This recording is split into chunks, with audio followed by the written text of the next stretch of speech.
কোজাগরি কোজাগরি। ওই উস্কাইনের লিগা সে এখন ওই ছল করতে আছে। কিচ্ছু হয় না মাইয়ার, কিচ্ছু হয় না। দেখেন তেজ করে বুঝি ওই কলকাতায় চলে গেছে। তোমার সাথে ওই কাণ্ডের পরই তো মেয়েটির দর্শন মিলছে না। যা ওদের সঙ্গে খোঁজ করকে যাও। যাচ্ছ না কেন? হ্যাঁ, মেয়েটির কিছু হয়ে গেলে এদের কাছে আমরা মুখ দেখাতে পারবো কোনোদিন? যাও।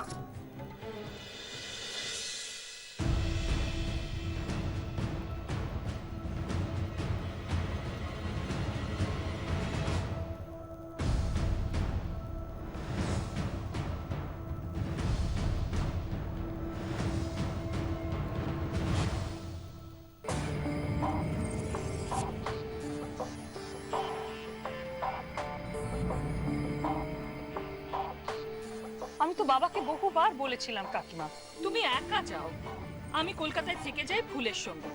কিন্তু কে কার কথা শুনে? বাবা কোনো কথা শুনতে রাজি হলেন না। বললেন না, ফুলের এখানে আসা দরকার, গায়ের মানুষ কিভাবে থাকে সেটা জানা দরকার, এখানকার জীবন জীবন ওর দেখা প্রয়োজন, এখানে নাকি ভালো কাজ হচ্ছে সেটা দেখলে ওর ভালো হবে। এখন আপনি বলুন কার কি ভালো হলো? আসলে ভুলটা হয়েছে আমার, বুঝলে। আমার সাহেব আর ওর নাতনির সম্বন্ধে যেরকম একটা গন্ডগোল হয়ে আছে তা তো আমি জানতুম না। যদি জানতুম তাহলে কি আর আমি ওকে এখানে থাকার জন্য বারবার যা বলতুম না।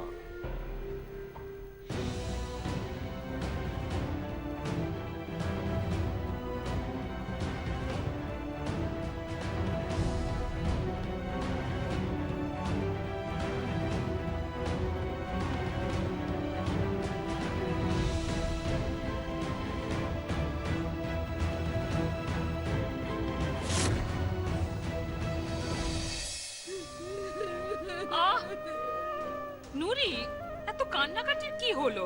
কি এমন একটা হয়েছে বলো তো? আর এভাবে সন্ধ্যের মুখে গেরস্ত বাড়িতে কেউ এরকম হাউমাউ করে কান্নাকাটি করে? এতে গেরস্ত বাড়ির অকল্যাণ হয়, জানো না?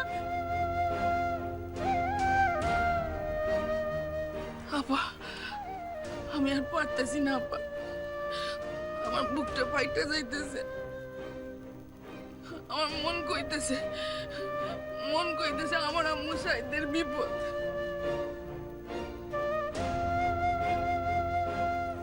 চলে যাইতেছি, আমি এখানে থাকবো না, চলে যাইতেছি।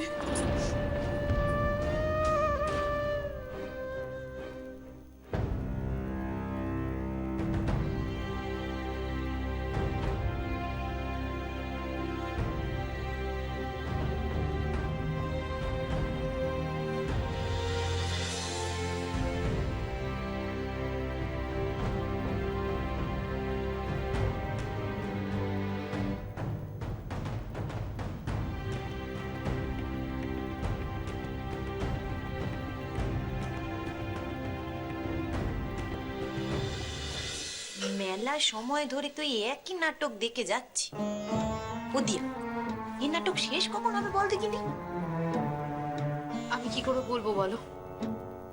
এখন তো শুনলাম গিন্নিমা সাহেবদাকে জোর করে ওই মেয়েটাকে খুঁজতে পাঠিয়েছে। আচ্ছা বলো, সাহেবদাকে এই কাজ করার জন্য এখানে এসেছে? সারাদিন কত ধকল গেছে সাহেবদার উপর, তার উপর এই একটা ঝামেলা। জানো কতগুলো কাজ পড়ে রয়েছে ওই স্কুলের ব্যাপারে। আমরা তো আর অনন্তকাল এখানে থাকবো না। এখন এসব কথা কই লাভ কি? নিজের জিনিস যেমন দখলদারি করতে শেখনি, তখন এখন এসব কথা কই লাভ কি আছে? রাইতি, তুমি সবসময় এক কথা কেন বলো বলো তো? আমি কি ভুল বলছি? বাড়ির সব কটা লোক আন্ধ বলে আমিও তো আর আন্ধ হয়ে থাকতে পারিনি। আমার চোখের দিকে তাকিয়ে একটা সত্যি কথা বলতো দেখি দিয়া, আমার ভাইটাকে তুই ভালোবাসিস নে?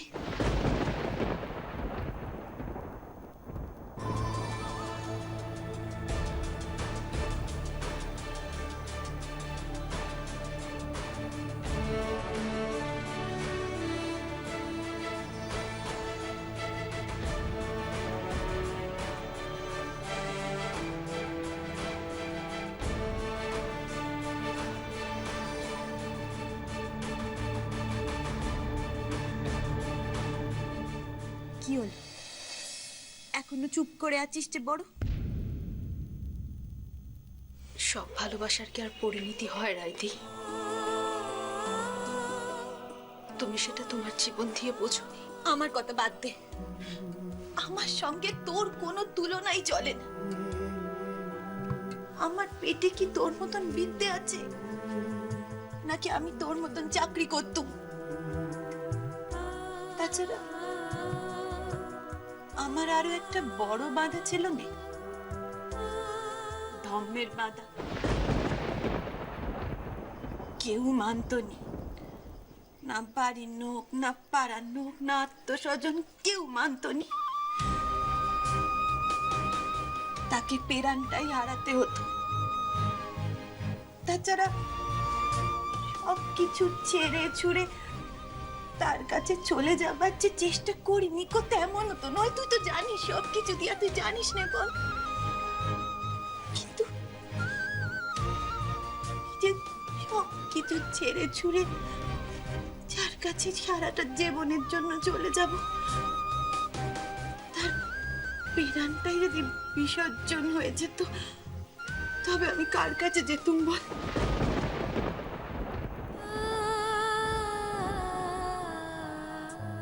আমি সবটা আমার ভবিতব্য বলে মেনে নিয়েছি দিয়া। তুই কেন মেনে নিবি? কেন মেনে নিবি বল দেখি? রাইদি,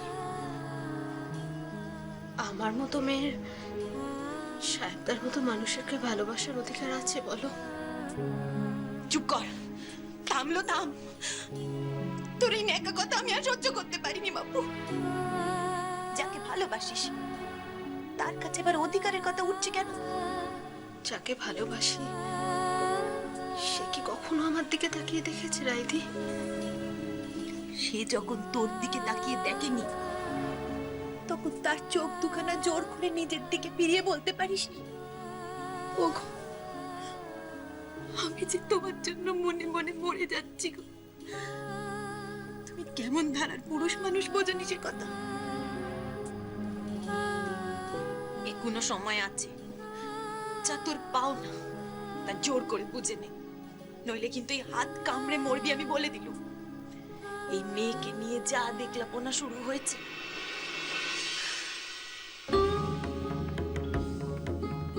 সাহেবদা আমার, আমাকে সে গ্রহণ করুক আর নাই করুক, তবু সে আমার।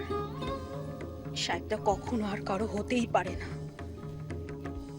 আমায় সে গ্রহণ না করুক, না করলো তাই বলে অন্য কেউ আমার সাহেবদার ওপর দখলদারি করবে, তা তো আমি কিছুতেই মেনে নিতে পারবো না। না, কিছুতেই না।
এই একটা কাজ করা যেতে পারে। দেখ, আমরা সবাই এদিক ওদিক খুঁজছি, এরকম তো হতে পারে যে বোন বাড়ি চলে গেছে।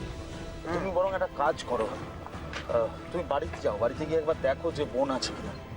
হতেও তো পারে বাড়ি চলে গেছে নাকি? ঠিক বলেছি। না, আমরা দেখছি, তুমি বরং চলে যাও। হ্যাঁ হ্যাঁ, ঘরে যাচ্ছি। আমরা এই দিকটা দেখি।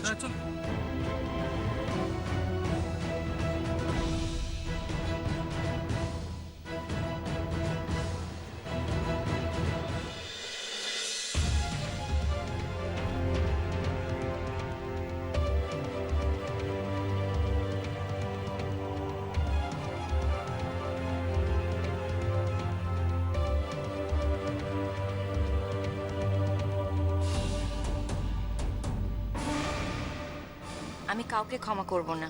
আমার দাদু ভাইকে আজ আমি একটা চরম শিক্ষা দিয়ে যাব। এত বড় অপমান আমি কিছুতেই সহ্য করব না, কিছুতেই না। আমার দাদু ভাইকে, আমার বাড়ির সকলকে বুঝতে হবে যে ফুলঝুরি কখনো কারোর অপমান মেনে নেয় না, আর নেবেও না। At the cost of a life সে তার অপমান ফিরিয়ে দিয়ে যাবে। ওই অসভ্য রুড বাজে ছেলেটাকেও বুঝতে হবে, সারা জীবন ধরে বুঝতে হবে ও যা করেছে তার কোনো ক্ষমা নেই, কোনো ক্ষমা নেই। আই উইল নেভার ফরগিভ হিম।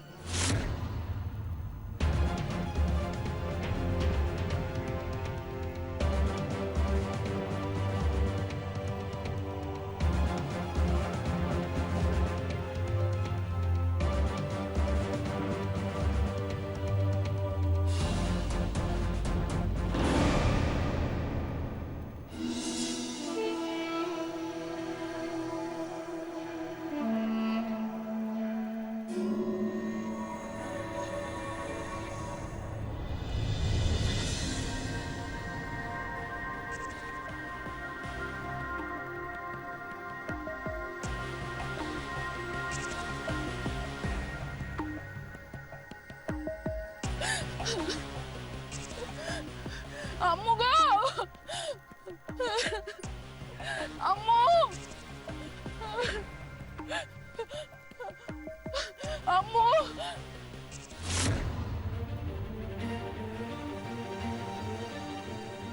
এই যে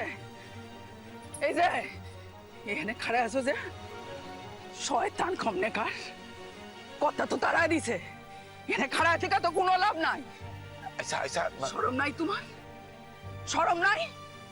চাকরি তো আর নাই, যাও গিয়া কাম খুঁজে বেড়াও, যাও, এখানে খাড়া থেকে কোনো লাভ নাই, যাও। আচ্ছা আচ্ছা আচ্ছা আচ্ছা, তুমি কথা কুহ, মু যাই মু ঘরকু যাই, দেখি দিদিমণি খুব পাওয়া গেল নাকি। মানে দাদা বাবুরা সেপটে খুঁজিছু, বেও যদি না পাওয়া যায় তবে রাতি হয়ে গেলি তো, পটে রাতি হয়ে গেলি তো আবার সে আলো বের হয়।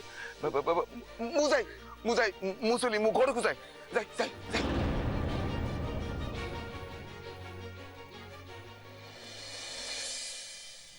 বাপুরে, কি রাগিব, হ্যাঁ, যেন চক্ষুতেই গিলি খাই দেবে। তখন যে হকগলের সামনে আমার মাইয়াটা সম্বন্ধে অতগুলান কটু কথা কইলে, কি বাবু আমি কিছু বুঝি না? না, আমি কিচ্ছু বুঝি না। যেই দেখছো আমার মাইয়াটার শাদির কথা উঠছে, অমনি গোড়াতে পানি ঢাইলা দিলে, যাতে ওই বাসা আমার মাইয়ার শাদি না হয়, ওই সওয়ালের লগে কোনোদিনও সম্বন্ধ না হয়।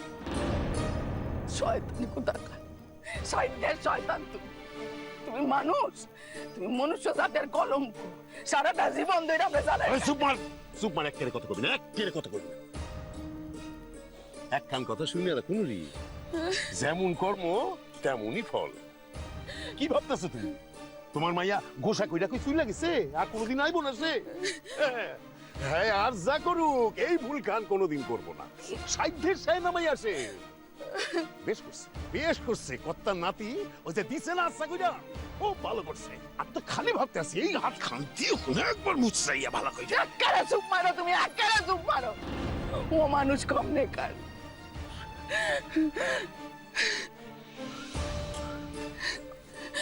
আচ্ছা আচ্ছা, একখান কথা কও,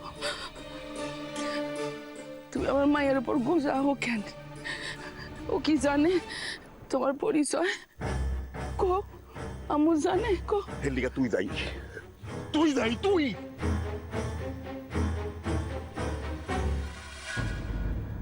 প্রথম দিন এসে একেবারে মাত করে দিল। ঠিক বলেছো দাদা। কিন্তু কথা হচ্ছে এখনো তো কোথাও খুঁজেই পেলাম না। আরে দূর, এইটুকু সময়ের মধ্যে কোথায় যাবে? কিছু জানে নে, চেনে নে। আর এদিকে তো খোঁজার জায়গা প্রায় শেষ হয়ে এলো। স্টেশনে গিয়ে খবর নিলেই ব্যাস সব শেষ।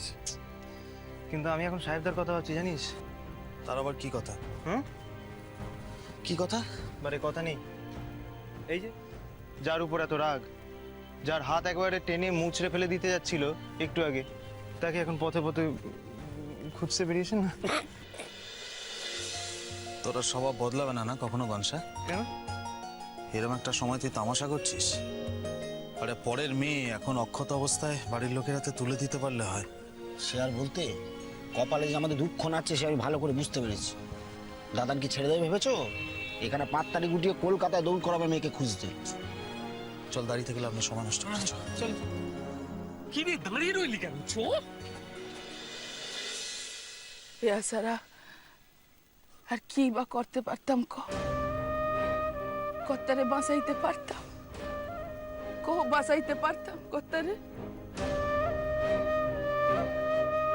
কত্তা জোয়ান সাওয়াল, জোয়ান বউ, ওইটুকানি দুধের বাচ্চা সকলে মিলা অ্যাক্সিডেন্টে মারা গেল গিয়া।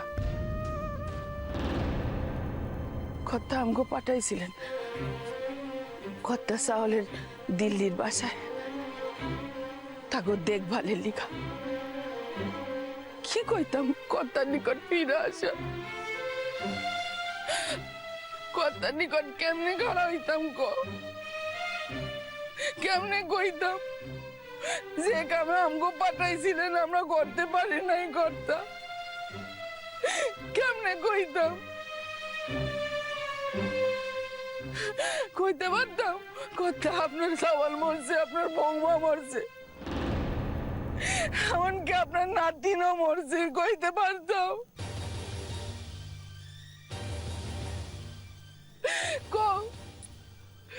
তাইলে কি কর্তারে মাসাইতে পারতাম? কর্তা বসতেন?